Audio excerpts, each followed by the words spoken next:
बंधुगण जदि आपण मंगलवार दिन लवंगर एही उपाय को करनियंती तेबे लवंगर एही उपाय आपणको आपणको जीवन रे चालुतबा समस्त समस्यारू निश्चय मुक्ति देई परिबो।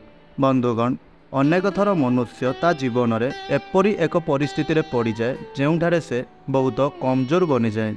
आउ केतेक थर किछि एपरी व्यक्ति थांती जो माने सेमानंक जीवन रे एपरी एक मूडरे ठिया होई थांती जेउठारे संपूर्ण रूप से सेमानंकर मनोबल भांगी जाइथाए।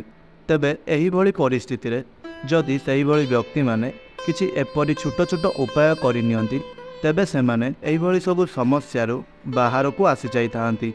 जदि आपण मध्य आपणक जीवन रे समस्या बाधा असुविधा रे निजर मनोबल हराई सारिचंती तेबे वेद पुराण रे बता जाइथिबा तीनोटी लवंगर एही उपाय को आपण निश्चय करिकी देखंतु, जहा संपर्क रे आजर एही वीडियो रे आमे आपणको कहिबा पई जाउअछु। आउ एही उपाय को आपण मंगलवार दिन करिबा द्वारा आपणको भगवान हनुमानंकर कृपा प्राप्ति हेबा सहित आपणको आपणक जीवनर समस्त प्रकारर दुखरू एवं चिंतारू समस्यारू मुक्ति निश्चय मिलिजिवो। आउ जदि आपण मंगलवार दिन तीनोटी लवंग एवं सोरिष तेलर एही उपाय को करती तेबे एही उपाय द्वारा आपणको आपणक जीवन रे एक चमत्कारी एवं सकारात्मक परिवर्तन देखा मिलिबो। आउ आपण जदि मंगलवार दिन एही उपाय को सठिक मुहूर्त एवं सठिक विधि विधान सहित करुछंती तेबे आपण मानि करि चलंतु जे भगवान हनुमान महाराजंकर आशीर्वादरू आपणको आपणक जीवन रे चालुथिबा समस्त प्रकारर संकटरू सबुदिन पई मुक्ति मिल जाइथाए।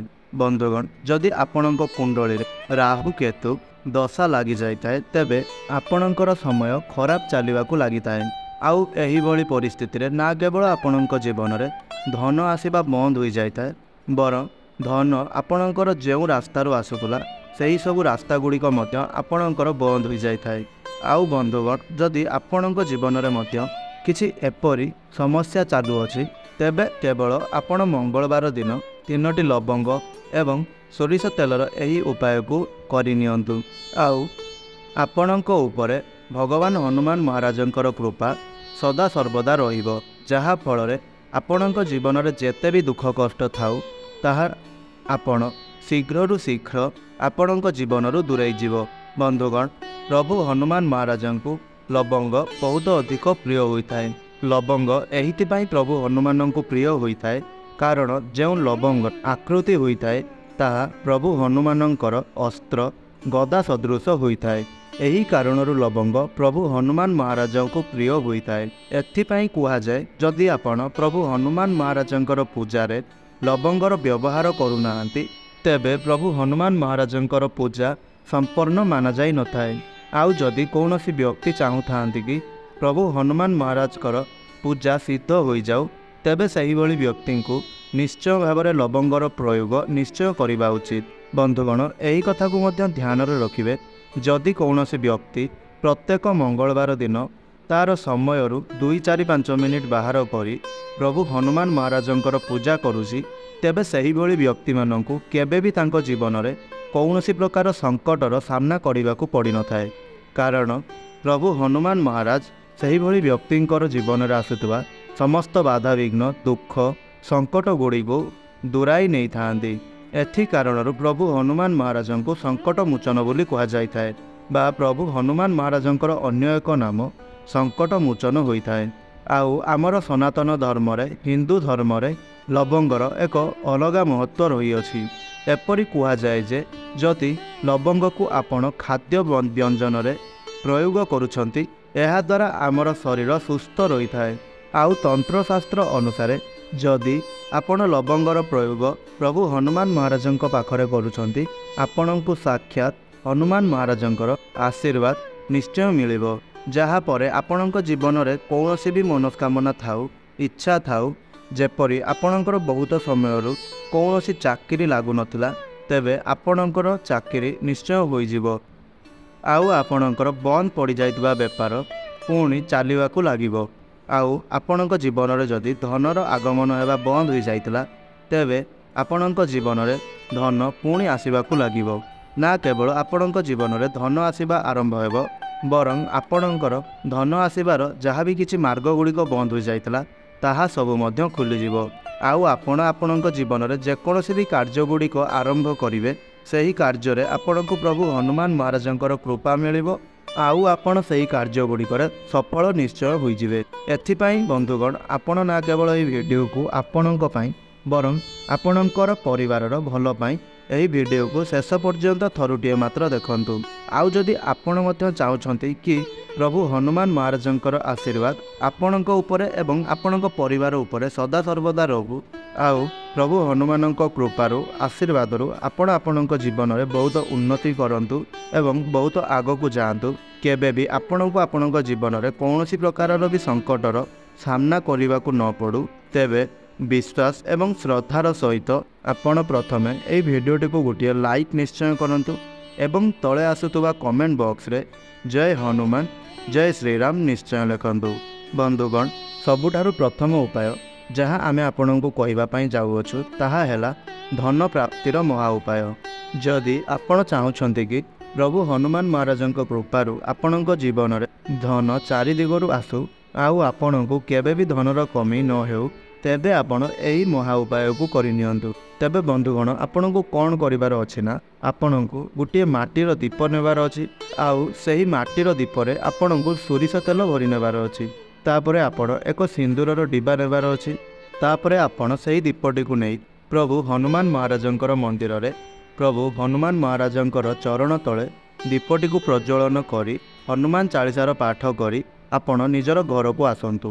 ଏହାକୁ କରିବା ଦ୍ୱାରା ଆପଣଙ୍କର ଧନଜନିତ ସମସ୍ୟା ଗୁଡ଼ିକ ଆପଣଙ୍କ ଜୀବନରୁ ଦୂର ହୋଇଯାଇଥାଏ ଆଉ ଆପଣଙ୍କର ଯେଉଁ ଧନ ଆସିବାର ମାର୍ଗ ଗୁଡ଼ିକ ବନ୍ଦ ହୋଇଯାଇଥାଏ ତାହା ଆପଣଙ୍କର ଖୋଲି ଯାଇଥାଏ।